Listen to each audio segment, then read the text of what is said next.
right, so let's write an equation of the linear function in slope-intercept form. So in the past, we've been given the linear function, the equation, but now we're just given the graph. So if you remember, the slope-intercept form is always written as y equals mx plus b.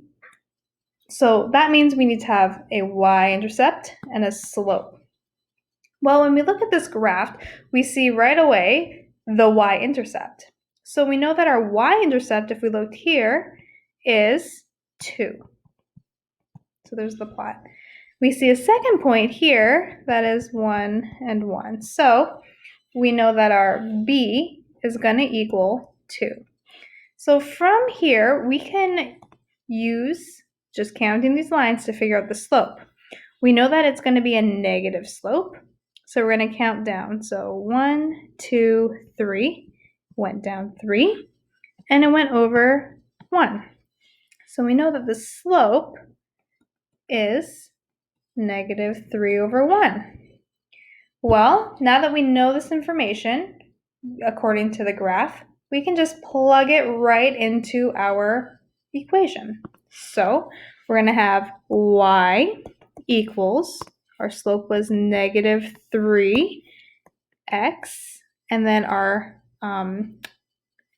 y-intercept was 2.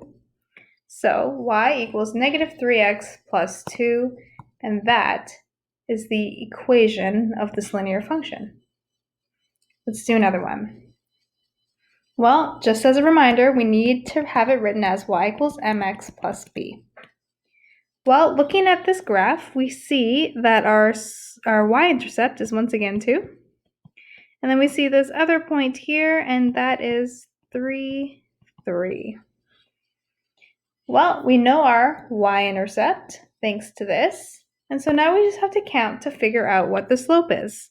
Well, we know that this is a positive slope or a positive line. So we know our slope is going to be positive. So we go up 1 plus 1 and over 3. So our slope, our slope is 1 over 3. Well, now that we know this information, we just plug it right into our graph. And so now we have y equals, our slope is 1 over 3, and our y-intercept is 2.